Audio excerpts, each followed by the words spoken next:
Hello my dear friends, welcome back to Phone Editor YouTube channel. Today I'm going to create thumbnails. Thumbnail is so important for our YouTube video. So I'm going to create the thumbnail. How to create professional thumbnail for our YouTube video. Let's go start. Okay साथीहरु हामीहरु मोबाइलको स्क्रिनमा आइसकेका छौं र यहाँनिर thumbnail maker छ। यो thumbnail मेकरमा touch गर्छौं। यो थम्बनेल मेकर हामीहरु प्ले स्टोरमा मजाले पाउन सक्छौं। ल हेर्नुस् थम्बनेल मेकर ओपन भइसकेको छ र यहाँनिर हेर्नुस् बिजनेस यो बिजनेसको थम्बनेल हो हैन। हामीलाई बिजनेसको थम्बनेल बनाउनु छ भने यहाँबाट बनाउन सक्छौं र त्यसपछि डिजाइन फेसन छ। फेसन हामी यहाँबाट बनाउन सक्छौं। ल हेर्नुस् आफुलाई कुन चाहिँ क्याटेगोरीको चाहिन्छ सो क्याटेगोरीहरु यहाँनिर हामी थुप्रो पाउँछौं। हामी शपिङको बनाउनु छ भनेदेखि ल हेर्नुस् यहाँ शपिङ छ र यहाँनिर छ न्यू टेम्प्लेटहरु। यो टेम्प्लेटबाट हामी मजाले बनाउन सक्छौं।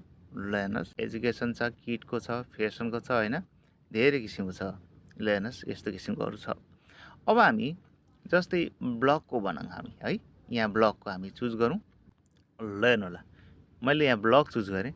ब्लग चुज गरेपछि यहाँनिर हेर्नुस् कति राम्रो छ। टक्क हामीहरु यसलाई हटाउन सक्छौं र एउटा हामी चुज गरौँ। जस्तै ओके ल हेर्नुस् कति राम्रो छ यहाँनिर है। यहाँ हामी यसलाई टच गरौँ। यहाँ टच गरेपछि यो अब लोडिङ हुन्छ। ल हेर्नुस् अब हामी वाचिङ माई युट्युब च्यानल भने चाहिँ यो नि हामी राख्नु पनि सक्छौं र यहाँनिर हामी वाचिङ माई हैन टक्क यहाँ माई युट्युब च्यानल भने चाहिँ यहाँनिर टक्क यस्तो गर्ने। यहाँ माथिल्लोमा टक्क वाचिङ माई यसलाई चाहिँ हामी यता छोडिदिने। त्यसपछि हामी डिलिट गर्न पनि सक्छौं हैन। अरुलाई हामी कसरी यसलाई पनि टक्क यस्तो छ। यसलाई हामी के गर्ने त भनेदेखि यहाँ माथि छ यसलाई हामी लक गर्छौं। टक्क ल हेर्नुस् यो चाहिँ यसलाई लक गर्छौं। यो पनि लक गर्छौं।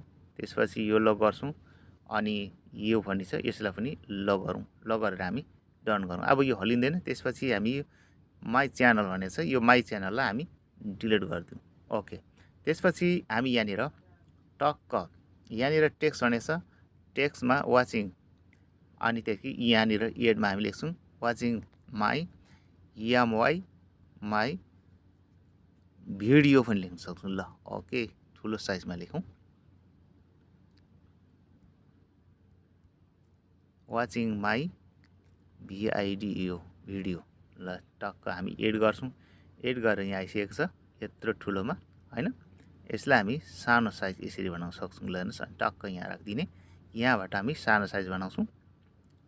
टक्क यो तरिकाले वाचिङ माई भिडियो ल हेर्नुस् अब यहाँ अलिकति सानोमा टक्क यहाँ राख्छौं। ल हेर्नुस् भइसकेको छ। अब हामी फेरि यहाँ जान्छौं। यहाँ गएर हामी वाचिङ माई भिडियोलाई लक गर्छौं। यो अब कतै हलिँदैन। अब त्यसपछि यो माथिल्लो वाचिङ ठिकै छ। वाचिङ ठिकै भएछ भनेदेखि हामी यहाँ जान्छौं र वाचिङ यहाँ टच गरेपछि यो वाचिङ आउँछ। यो वाचिङलाई हामी फेरि पनि यहाँ लक गर्छौं। भइसकेछ। अब my channel watching my video all भनेर लेख्छौं। यहाँ च्यानललाई हामी के गर्छौं यहाँबाट टक्क डिलिट गर्छौं र वाचिङ माई भिडियो अल यहाँनिर हामी फेरि पनि केमा जान्छौं टेक्स्टमा जान्छौं। यहाँ टेक्स्टमा जान्छौं अनि फेरि यहाँनिर लेख्छौं ALL अल भनेर लेख्छौं र एड गर्छौं। ल हेर्नुस् अनि त्यसपछि अलिकति सानो साइज बनाउँछौं यहाँबाट अनि यहाँनिर राख्छौं र यसलाई हामी कलर पनि चेन्ज गर्न सक्छौं। जस्तै यहाँनिर कलर छ कलर्समा जान्छौं र हामी कुन कलर राख्नु छ सो कलर हामी यहाँबाट मजाले चेन्ज गर्न सक्छौं। ल हेर्नुस् यस्तो तरिकाले टक्क व्हाइट राख्नु छ भने व्हाइट छ हैन। टक्क यसरी यो कलरहरु धेरै किसिमको छ। हामी यो कलर मजाले राख्न सक्छौं है त। आफुलाई जुन मन लाग्छ त्यही कलर राख्छौं। ओके मैले यो राख्दिए त। त्यसपछि यहाँनिर ग्रेनेड छ यसलाई पनि हामी यसरी मजाले बनाउन सक्छौं। ओके भइसकेको छ। अब हामी यहाँबाट ब्याक गर्छौं। ब्याक गरिसकेपछि यहाँ फन्ट भन्ने हामी चुज गर्न सक्छौं। आफुलाई कुन चाहिँ फन्ट मन लाग्छ फन्ट त्यही फन्ट हामी राख्न सक्छौं। ओके मैले यो राख्दिए।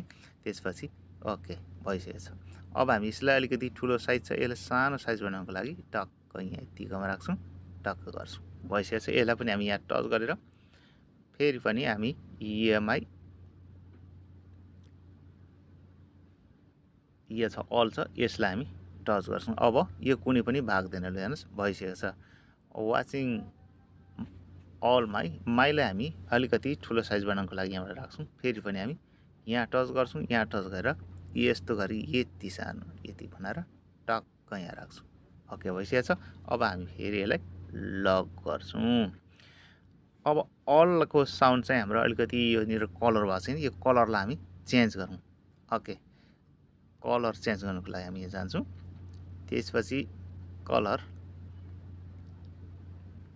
यो कलर कस्तो छ ल हेर्नुहोस्, यो राखिदिउँ। ओके गरौँ। ल हेर्नुहोस् अलिकति ठिकै नै छ, यसलाई पनि हामी लक गरौँ। ओके भइसकेको छ।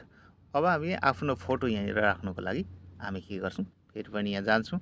यहाँ गएर चाहिँ यो फोटो छ, यो फोटोलाई अन गर्छौँ। त्यसपछि यो फोटो टक्कै यहाँ टच गर्छौँ र यो फोटो छ, ल हेर्नुहोस् यो फोटोलाई हामी हटाउन सक्छौँ। यो फोटोलाई हामी डिलिट गरिदिउँ। अब ल हेर्नुहोस् डिलिट गरिदिउँ र हामी फेरि पनि फोटो ल्याउनुको लागि हामी जान्छौँ, इमेजमा जान्छौँ। हेर्नुहोस् इमेज छ, इमेजमा गएर हामी यहाँबाट युज क्यामेरा र युज ग्यालेरीमा जान्छौँ।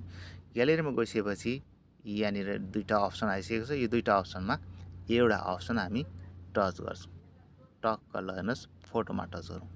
फोटोमा टच गरिसकेपछि अब यहाँनिर जतिवटा आफ्नो फोटो छ सो फोटोहरू चाहिँ यहाँनिर सो गरिदिन्छ है त।